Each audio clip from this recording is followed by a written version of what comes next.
Literally, they got the same size necks. Yeah, that's fair. No, I wanted to be Hans Zimmer, who looked like Daniel Craig. Oh, Hans Zimmer. Yeah. Yes. Yeah. Dude, do you ever like appreciate like the Albert Einsteins of your like kind of like time? Because Albert Einstein's dead, right? I'm pretty positive he's dead. He's been dead for a while. Yeah. I don't ever check the Wikipedia page to see if they got. We're him looking stashed on away like in the half a century here, like more than half a century. But like, in my opinion, I feel like JFK is dead too, right? Dude, yeah, no doubt. Stupid. I just feel like Hans Zimmerman is like one of those Albert Einsteins of our time in the music, in that type of like in his industry. I definitely used to be in that train. Like I was kind of a Hans Zimmer hippie before, like not hippie, but Hans Zimmer hipster kind of before everybody else knew him because of Inception and everything. Like when I was in high school, I was just like, yo, Hans Zimmer. I would not shut up about Hans Zimmer. Literally everybody who knew me in high school was just like, yeah, you just like would not stop talking about Hans Zimmer. So that was when you first found out about him? Yeah, so but you didn't know how like much he influenced your childhood and your life growing up. Oh no, I was really aware of it. Like I was hyper aware of it, and then after a certain point, kind of everybody else got on that train. I was just kind of like, there are others, you know. And so I just kind of like, I honestly kind of fell off the Hans Zimmer train, and it's more because I'm kind of a snob than anything else. Like he's good, he's still really really good and doing a lot of really innovative stuff as far as the music is in film is concerned. But I'm also just kind of like, there are others who are doing stuff or who have done stuff, and it's just kind of like I wish there was more than just that name that people knew in film music. Yeah, true. So okay. Kind of like, all right, so drop some knowledge on us. What other names should we be looking at? The one that did Star Wars. Well, so I mean, John Williams, to be fair, is kind of the Hans Zimmer before Hans Zimmer was Hans Zimmer. You know, he was the only name that everybody knew. So you like if you're over 40, you know who John Williams is. If you're under 40, you know who Hans Zimmer is. Put some more facts on it. The reason why I feel like Hans Zimmerman shaped a lot of young African Americans' lives, because you don't realize the films that he was like scoring is the term I'm looking for, right? Yeah. For these movies. Mm-hmm. So like name some like big childhood films that you've seen. Disney, obviously. Oh, okay, all right. I was about to say, I was like, bro, you know how many movies we about to dig into? Think about a Jamaican bobsled team. Okay. He did Cool Running. Yeah, he did the music wow, for he did Cool Runnings. And he did Prince of Egypt. He also did Prince of Egypt. He did Lion King. Yeah. He did. He's been a part of your life since you was a kid. Yes. No, there's a real thing. Before I recognized it, yeah. Yeah, it's what I call the 90s Hans Zimmer. Like 90s Hans Zimmer so was crazy. like was a totally different, like he was just literally shooting for the stars. Like every single thing that he did, even if it wasn't amazing, he was putting everything he had into it, and it was just kind of like, it really shows. Like he was just going ham.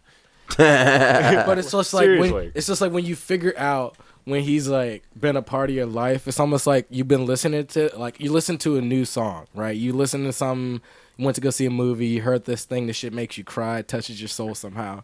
You're like, dog, like where have I heard this shit before? Like I know I felt this way about a score or something or some other movie, and then you look up who made that score. And then you realize this nigga been a part of my life since I was a child. Yep. He just touched me at a different age. Yeah. He just touched you at a different age. No homo. You know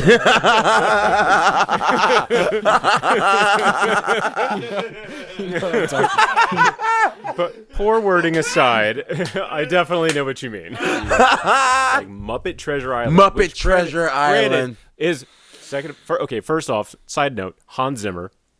Literally fucking Hans Zimmer. My so I was God. just like, holy shit. Oh Literally my the God. opening God, of that. he's everywhere. He's everywhere. It's insane. He's almost like Dr. Seuss. He's everywhere. Yeah. So that's real. But like I go into this movie just kind of like, because a friend of mine came over who was like from out of town, came over to my house, was literally like, yeah, you want to go see a movie? And I was like, all right, I'm going to hang out with you because you're cool. And then we go see this movie and it just like changes my fucking life. So I'm just like, oh my God. This is straight up. I remember, like, as I'm walking out of that theater, looking back at that screen, just being like, music by Klaus Badelt, and there's a long story to that, which we don't have to get into. But like, I was like, that's what I want to do. And it took me years to realize that like all of my what are still my favorite film scores came out from like 1996 or 1997 through 2003. So it was like, you've got the Matrix trilogy, you've got the first Harry Potter movies, you've got the new Star Wars movies, the Danny Elfman, Sam Raimi, Tobey Maguire Spider-Man movies. Yeah, something did happen to cinema for a minute right there. It was like 5 years of solid gold, like Signs, The Bourne Identity, the Lord of the Rings, like the entire Lord of the Rings trilogy, like all of that was just solid gold, and every single great movie had an equally great soundtrack, and these were like everything that led up to all of that. And so I was just like, oh shit, this is like, because I'd been buying You got talking to Mike. soundtracks. What? You got talking to Mike. I don't know what you're talking about. So like I'd been buying soundtracks since like early in middle school, and I was like, I would even see movies because of who the composer was. Like, I was already that kid, and then it wasn't until Pirates of the Caribbean came out that I was just like, fuck, that's me. That's exactly what I want to do. That's crazy. It had to have been crazy, because I ain't gonna lie, I listened to it and I'm like, damn, that's some good ass music. Yeah. But it never makes me feel like, damn, I need to create this shit. Hans Zimmerman. Yeah, no, but for He's real. everywhere now. Yeah, he's Albert Einstein of the score. Like, yeah, well, so literally, I mean, Hans Zimmer actually did a lot of the main themes for the original Pirates, and then it was basically the credit was given to this other guy, Klaus Badelt, because Hans Zimmer had essentially said to Ed Zwick, the director of Last Samurai, I'm not going to ghostwrite on some other project while I'm doing this, and of course, like, Jerry Bruckheimer and the producer of Pirates of the Caribbean is just like, hey, so we just fired the guy who we originally got. Can you like bail us out? And this is like 30 days before the movie's release. So like 30? Yeah, literally a month before the movie's release, they let go of the previous composer. Hans Zimmer's brought on. He's just like, okay, I can give you like literally a drunken night of coming up with some ideas. He comes up with the Get the fuck out of here. So he came up with that, and then Klaus Badelt came up with the and then like they had like 12 other guys just kind of like piecing together the rest of the score based on what these guys had come up with. Based on the ideas. Okay, yeah. Okay. And so, they've got this entire team. That's kind of Hans Zimmer's thing. He just has a boatload of people to just kind of like churn out as high quality a soundtrack in as little time as possible based on the themes that he and or a couple of other people come up with.